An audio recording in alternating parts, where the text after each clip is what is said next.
तर अहमदाबादमध्ये काल भीषण असा विमान दुर्घटना झाली, ज्यात 265 जणांचा मृत्यू झालाय, ज्यातले 24 हे शिकाऊ डॉक्टर होते. ज्या बीजे मेडिकल कॉलेजच्या हॉस्टेलवर हे विमान कोसळलं, त्यातले हे 24 शिकाऊ डॉक्टर होते, ज्यांचा या दुर्घटनेत मृत्यू झालेला आहे.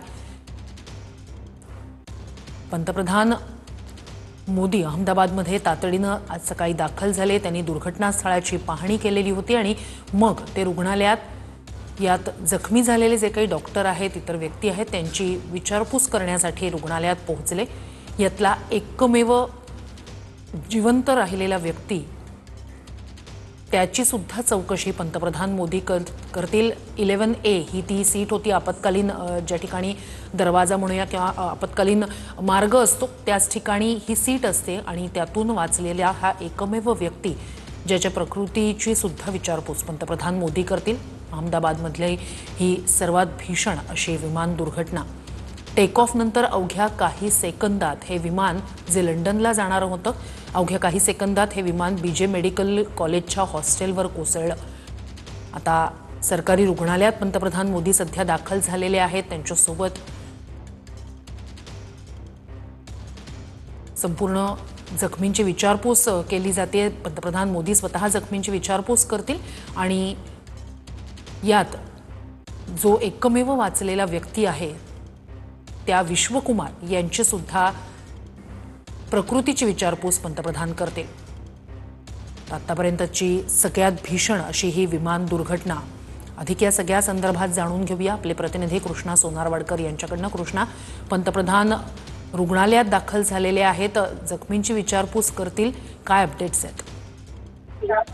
तिथे आपण पाहतोय की पंतप्रधान नरेंद्र मोदी हे सगळ्यात पहिला अहमदाबादमध्ये त्यांचं विमान पोहोचल्यानंतर ते पहिल्यांदा दुर्घटनास्थळी गेलेले होते आणि तिथे त्यांनी त्या दुर्घटनास्थळाचा आढावा घेतला. तिथे काही अधिकाऱ्यांशी त्यांनी चर्चा केली आणि त्यानंतर ते थेट रुग्णालयामध्ये आलेले आहेत. अहमदाबादचं जे सिटी सिव्हिल हॉस्पिटल आहे त्याच्या ट्रॉमा केअर युनिटमध्ये काही जखमींवरती उपचार सुरू आहेत आणि या जखमींमध्ये सर्वाधिक संख्या जी आहे ती ज्या ठिकाणी बीजे मेडिकल कॉलेजच्या परिसरामध्ये हे एअर इंडियाचं विमान कोसळलं, त्या हॉस्टेलमध्ये राहणारे जे काही शिकाऊ विद्यार्थी आहेत किंवा डॉक्टर्स आहेत, त्यांची संख्या जास्त आहे आणि त्यामुळे त्या जखमींशी संवाद साधण्यासाठी पंतप्रधान नरेंद्र मोदी हे आता हॉस्पिटलमध्ये पोहोचले आहेत. त्याचबरोबर ज्या एअर इंडिया विमानाचा अपघात झाला, त्या विमानामध्ये असणारा एकमेव प्रवासी जो सुखरूप आहे, ज्याच्यावरती सध्या उपचार सुरू आहेत, तो काही प्रमाणामध्ये जखमी विश्वकुमार नावाचा, त्याची सुद्धा पंतप्रधान नरेंद्र मोदी हे संवाद साधण्याची शक्यता आहे. मात्र अशा वेळेला एवढा मोठा दुःखाचा डोंगर कोसळलेला असताना मृतकांचे जे काही नातेवाईक आहेत त्यांचं सांत्वन करणं, त्यांना धीर देणं,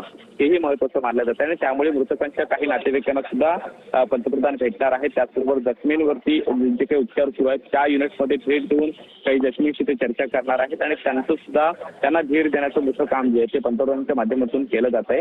गुजरात हे पंतप्रधान नरेंद्र मोदी यांचं होम ग्राउंड आहे, त्यामुळे गुजरातच्या अहमदाबादमध्ये अशा पद्धतीनं हा जो काही भीषण अपघात झालेला आहे. त्यानंतर तातडीनं काल केंद्रीय गृहमंत्री अमित शहा या ठिकाणी आलेले होते आणि आता आपण पाहतो की पंतप्रधान नरेंद्र मोदी हे स्वतः अहमदाबादमध्ये पोहोचले आहेत. काही जखमींशी ते संवाद साधणार आहेत. त्याचबरोबर सगळ्यात महत्वाचं हे मानलं जात आहे की ज्या एअर इंडियाच्या बोईंग विमानामध्ये जो एकमेव प्रवासी असतो, जो आता सुखरूप आहे, जो जिवंत आहे, त्याच्यावरती उपचार सुरू आहेत, तो हा एक मोठा चमत्कार मानला जातो आणि त्यामुळे तो बोलण्याच्या पूर्णपणे मनस्थित असल्यामुळे पंतप्रधान त्याच्याशी सुद्धा बोलू शकतात, त्याची भेट करू शकतात. नेमकं काय झालेलं होतं, अगदी शेवटचे जे काही सेकंद होते, म्हणजे उड्डाण विमानाने जेव्हा केलं त्यानंतर पुढच्या 1.5 मिनिटापर्यंत नेमकं काय झालेलं होतं आणि अपघाताच्या वेळेला नेमकी विमानाची परिस्थिती कशी होती, काही अलर्ट मोठा होता का, पॅसेंजर घाबरलेले होते काय, सगळ्याचा प्रत्यक्ष साक्षीदार हा विश्वकुमार आहे. त्याच्याकडे वेगवेगळ्या यंत्रणा चौकशी करतायत, वेगवेगळ्या इन्व्हेस्टिगेशन ऑथॉरिटी या सगळ्या प्रकरणामध्ये चौकशी करतायत. त्याचबरोबर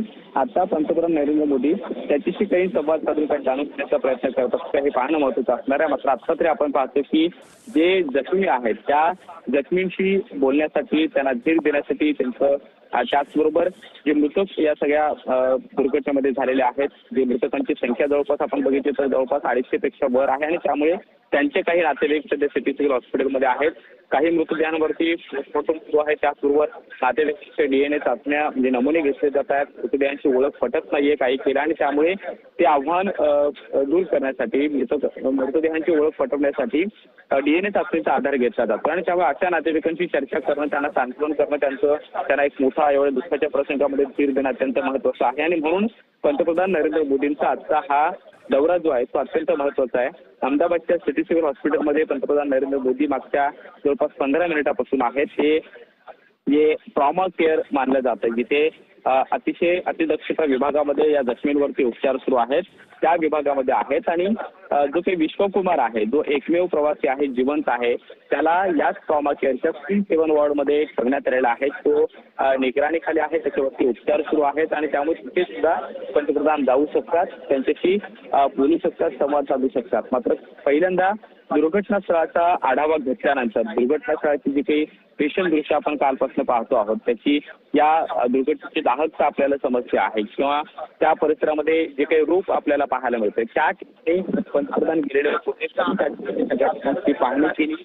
त्याचबरोबर जे काही उच्चस्तरीय अधिकारी आहेत या सगळ्या दुर्घटनेच्या इन्व्हेस्टिगेशनमध्ये आहेत, या सगळ्या प्रकरणाच्या चौकशीमध्ये आहेत. चौकशी जी वेगवेगळ्या पातळीवरून केली जाते, त्यामध्ये जे काही अधिकारी आहेत त्यांच्याशी सुद्धा प्राथमिक स्वरूपाची चर्चा पंतप्रधानांनी दुर्घटनास्थळावरती केलेली आहे. आणि काही अधिकारी आहेत त्यांच्याशी सुद्धा प्राथमिक स्वरूपाची चर्चा पंतप्रधानांनी दुर्घटनास्थळावरती केलेली आहे आणि त्यानंतर ते थेट अहमदाबादच्या या सिटी सिव्हिल रुग्णालयामध्ये पोहोचलेले आहेत. ते काही जखमींशी आता संवाद साधतायत. त्याचबरोबर मृतकांचे जे काही नातेवाईक आहेत त्यांच्याशी बोलून त्यांचं सांत्वन जे आहे ते करणार आहेत. आणि त्यानंतर आपण पाहतोय की पंतप्रधान नरेंद्र मोदी हे विश्वकुमार जो जिवंत प्रवासी आहे, जो एकमेव जिवंत प्रवासी आहे, त्याच्याशी सुद्धा काही वेळ बोलू शकतात. मात्र पुढच्या बाजूला आपण पाहतोय की पोलिसांचा मोठा फौजफाटा या सगळ्या परिसरामध्ये आहे. त्याचबरोबर पंतप्रधान नरेंद्र मोदी हे या परिसरामध्ये येणार असल्यामुळे आधीपासून तशी जी काही तयारी आहे बंदोबस्ताची ती सुद्धा करण्यात आलेली होती. सगळीकडे पोलिसांचा मोठा फौजफाटा आहे आणि सध्या पंतप्रधान जे आहेत ते